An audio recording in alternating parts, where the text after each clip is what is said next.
Hai teman-teman, hari ini kita eksekusi membuat Filipino Choco Bread yuk. Pertama kita siapkan 250 gram tepung terigu protein tinggi, tambahkan 125 ml susu cairnya, kemudian ditambahkan dengan 2 sendok makan gula pasir. Setelah itu ditambahkan ragi instan sebanyak 1 sendok teh. Di sini saya menggunakan Vermipan. Bisa kalian tambahkan mungkin 1,5 sendok teh. Ragi instannya. Setelah itu dikocok perlahan dengan kecepatan rendah menggunakan pengaduk spiral. Kocok-kocok terus. Di sini karena menggunakan hand mixer, jadi maksimal penggunaan tepung terigu 250 gram ya teman-teman, agar mesin mixer kita lebih awet, tidak cepat panas dan tidak cepat rusak. Jika kalian menggunakan mixer yang berkapasitas lebih besar lagi, mungkin biasanya 500 gram tepung terigu akan bisa dikocok dengan mixer tersebut. Setelah dikocok sampai setengah kalis, kemudian ditambahkan dengan 35 gram butter, atau kalian juga bisa menggunakan margarin.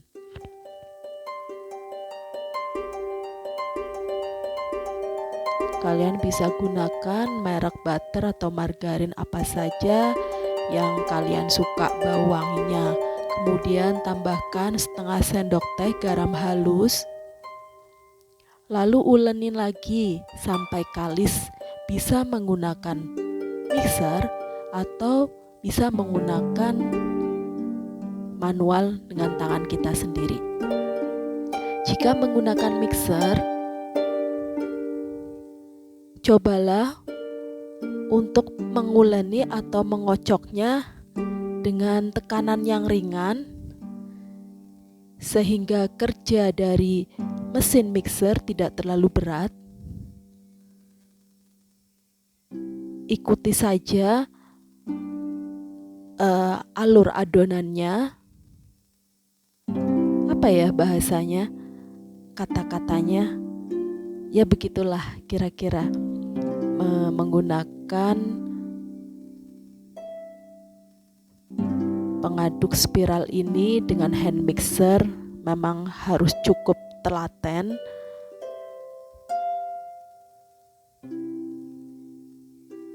Ini di sini saya malas mengeluarkan mixer roti sehingga saya menggunakan hand mixer karena saya membuat hanya 250 gram tepung terigu. Hentikan mixer jika mesin mixer kalian agak panas. Biarkan mesin beristirahat, lalu kalian bisa melanjutkannya dengan menguleni dengan tangan sampai kalis.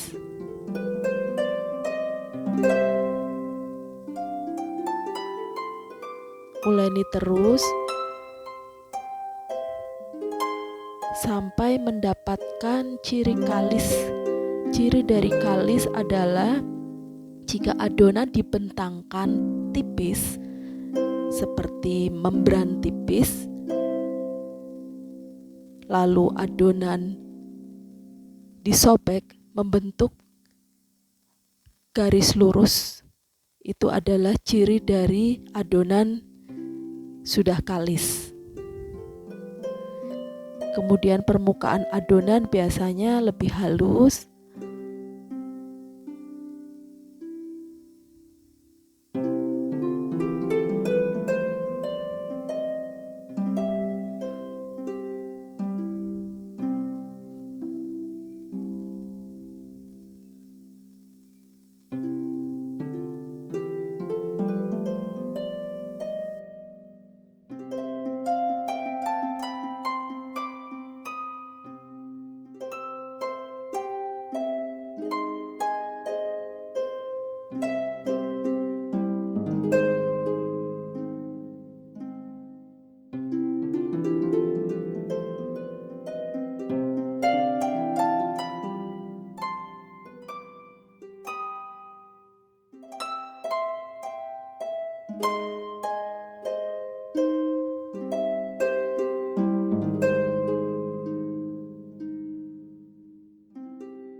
mesin mixer saya mulai panas, jadi saya lanjutkan dengan menguleni menggunakan tangan. Diulen-ulen seperti kita sedang menggosok atau mengucek cucian ya bun.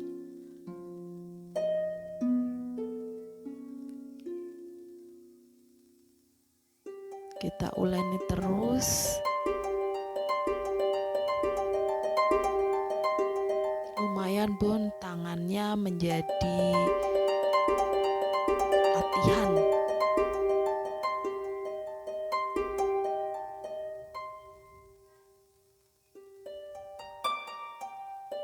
Biasanya kalau di pabrik-pabrik roti yang menguleninya masih dengan menggunakan teknik manual, biasanya memang memakai tenaga para pria ya bun.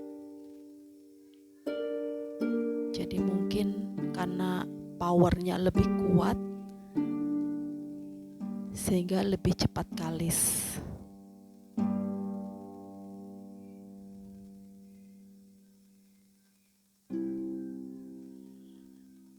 Nah, kita cek kekalisan dari adonan.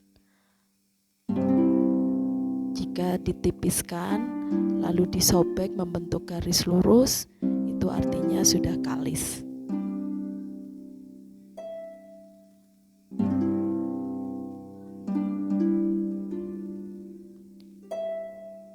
Bulatkan adonan, kemudian kita tutup dengan serbet.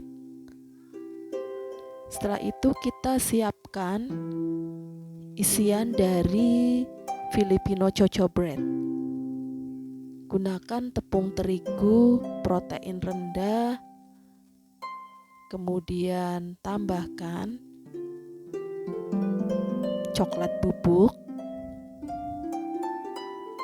Nanti ukurannya ada di description video saya ya bun, bisa dilihat di sana.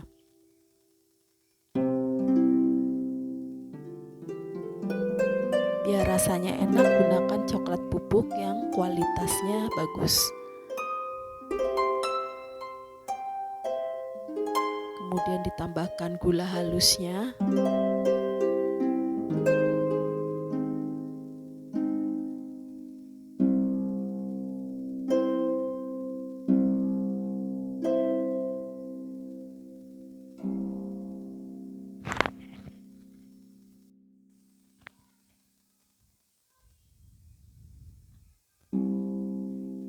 Campur semua bahan.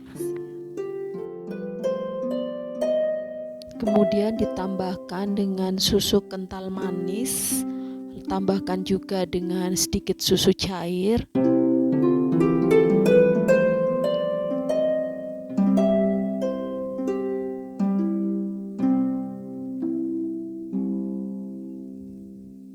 Campur juga dengan margarinnya. Aduk rata semua bahan isian dari roti.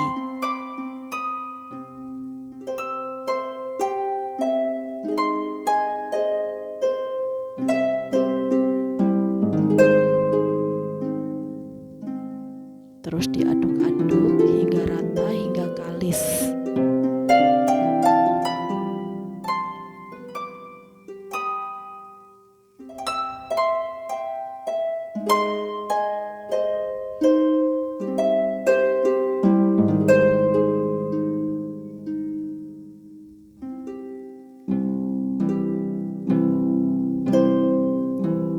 Teksturnya seperti isian kacang merah jadinya ya bun, tapi ini rasa coklat,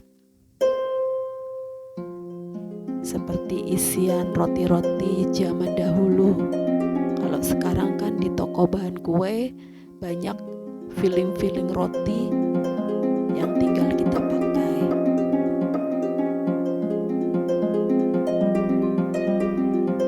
Nah, kira-kira seperti ini.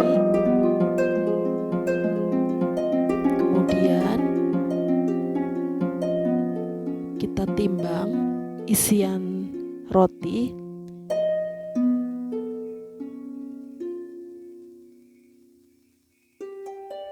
Sehingga jadi kira-kira 15 piece isian roti.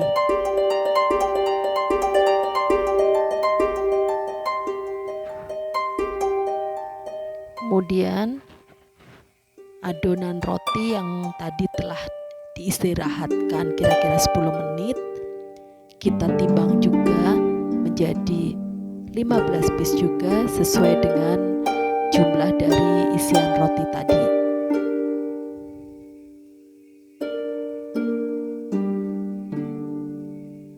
Di sini saya menimbang kira-kira satu adonan roti beratnya 30 gram.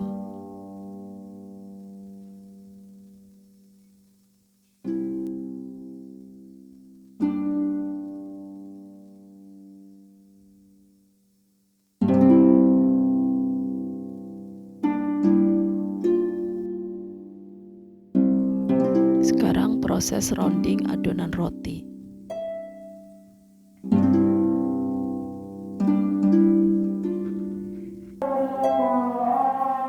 Bulatkan semua adonan atau rounding semua adonan di dalam video hingga selesai.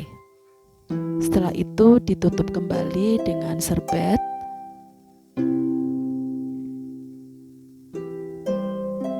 Istirahatkan kira-kira 10 menit, kemudian kita kempeskan lagi adonan roti, mulai membentuk roti. Tipiskan dengan menggunakan rolling pin atau menggunakan pipa paralon.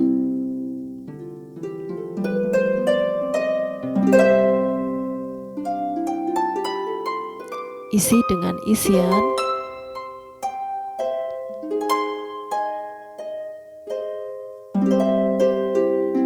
Kalau saya semua dibentuk bulat dulu ya Bun. Rapatkan. Jangan sampai ketika dipanggang rotinya gak kenceng sehingga merubah bentuk. Semuanya kita isi dan dibulatkan, kemudian dipipihkan. Hati-hati jangan sampai isinya keluar dari kulit roti. Kita akan mulai membentuk rotinya. Kita pipihkan memanjang seperti di video. Kemudian kita potong bagian tengahnya tanpa terputus untuk membuat motif dari rotinya.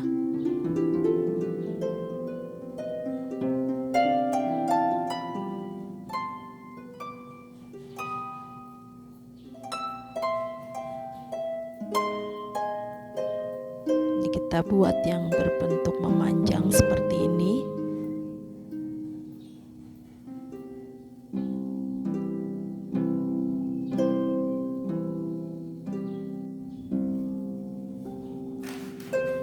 Bentuk-bentuk roti sesuai kreasi keinginan kita.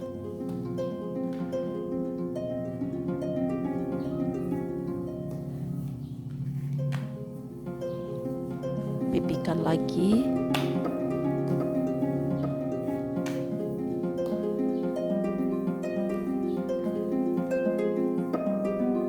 Pipihkan bulat.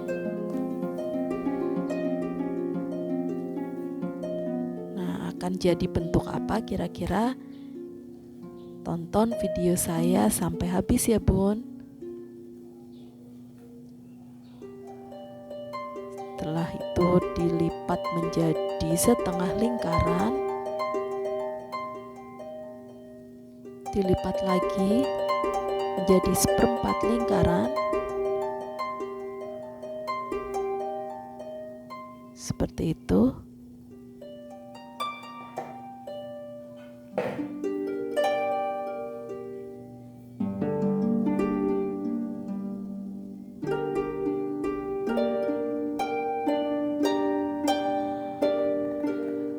Lalu potong di bagian tengah.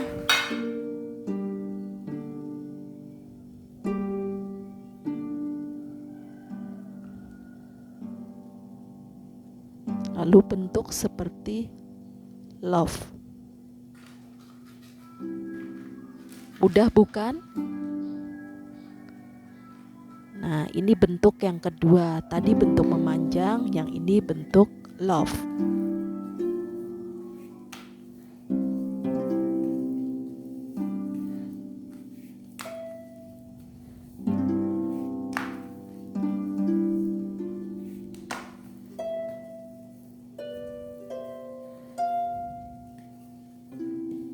Kira-kira mau membuat bentuk apa lagi ya, Bun? Saya suka kehabisan ide kalau sedang membuat roti seperti ini.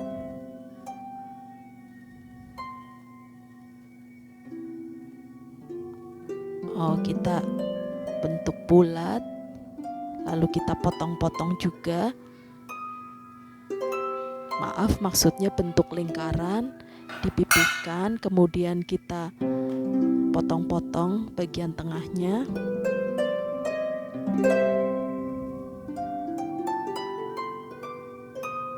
Nah, lalu digulung diagonal.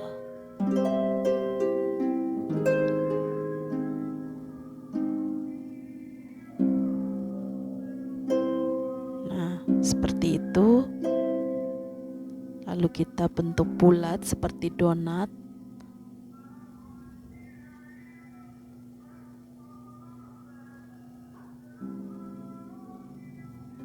Kita cupit sedikit,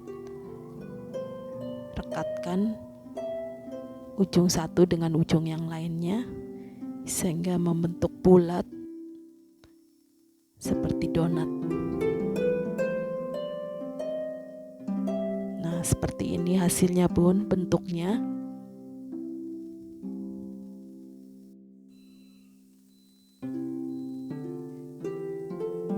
Kemudian bentuk yang selanjutnya masih sama seperti tadi.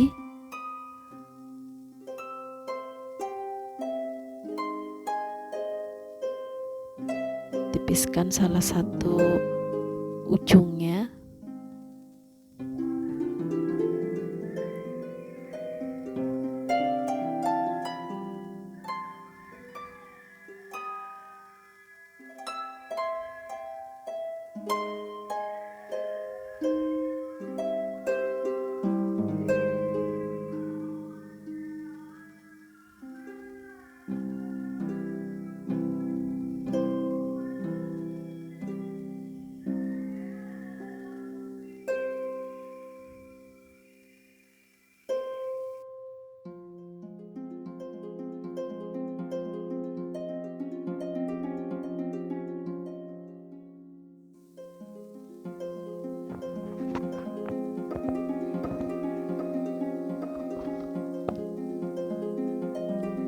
Nah, ini cukup dibulatkan, dipipihkan sedikit. Kita bentuk model pumpkin, bentuk roti model pumpkin atau model labu. Nah, seperti ini saja. Mudah kan, Bun?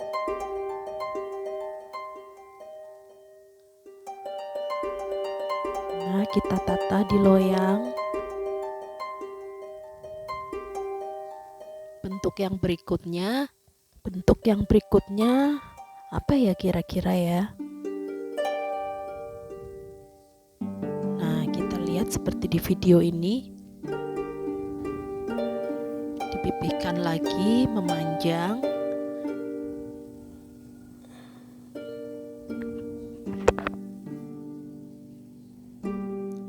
Setelah itu lipat menjadi 2.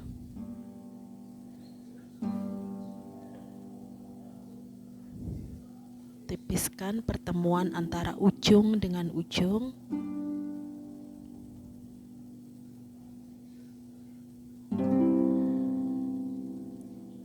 Setelah pipih, potong-potong.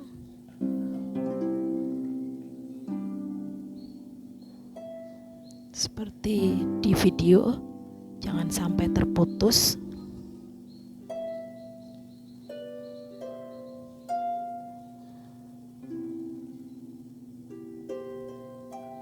kemudian ditata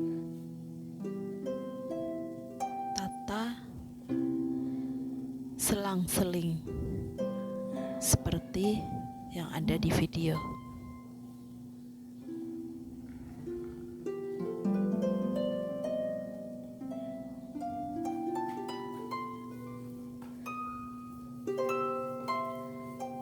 Nah, hasilnya seperti itu.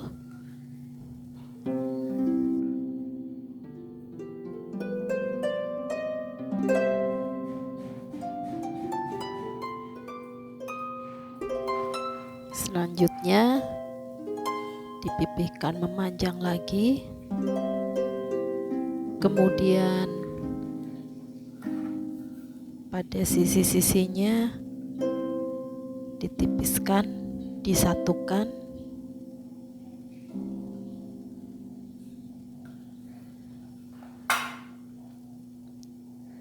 buat bentuk seperti yang tadi, diselang-seling sama. Nah, seperti itu bunda-bunda.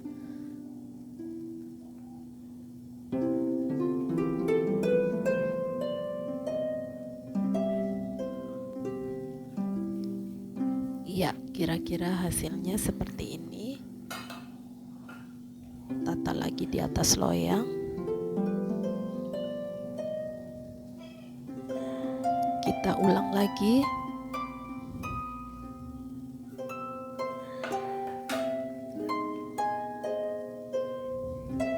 Membuat bentuk yang tadi sudah kita coba.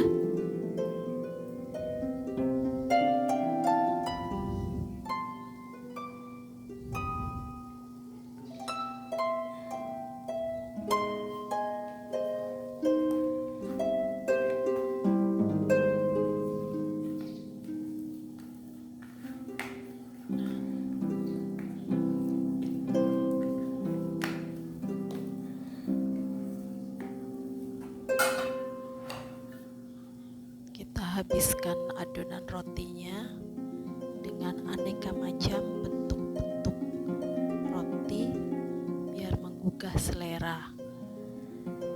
Jadi boleh isinya sama atau dibedakan bentuk-bentuk rotinya sesuai dengan isian roti.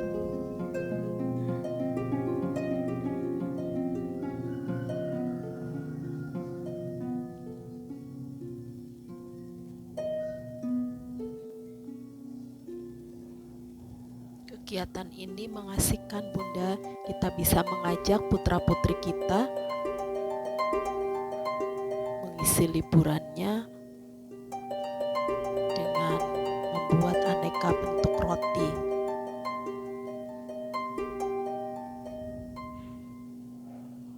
Nah, setelah semua dibentuk,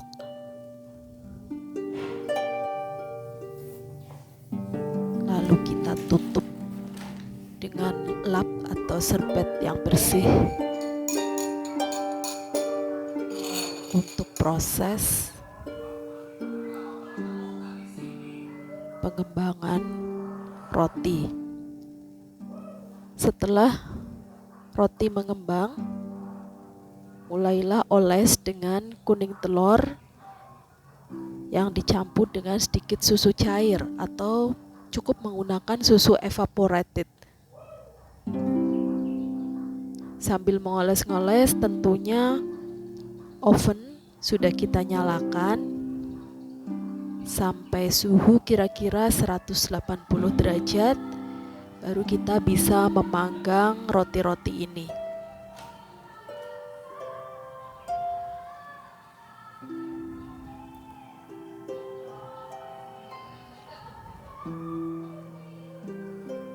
Ciri kapan adonan roti siap dipanggang, biasanya setelah mengembang kira-kira 2 kali lipat atau ketika ditekan permukaannya akan kembali seperti semula.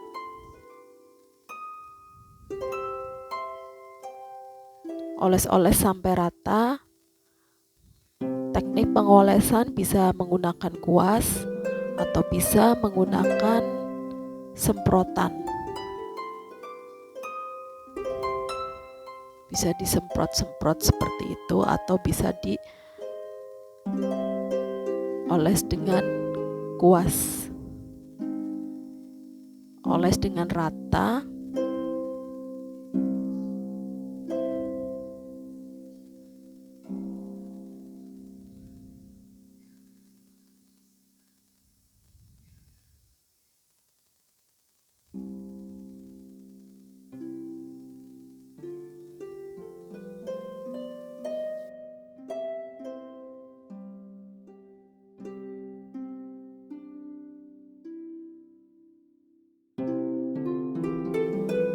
Setelah oven kira-kira sudah panas 180 derajat,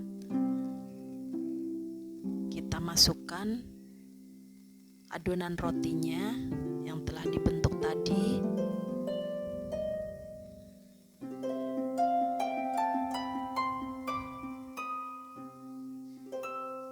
Bisa ditaruh di rak bagian atas atau yang di bagian bawah.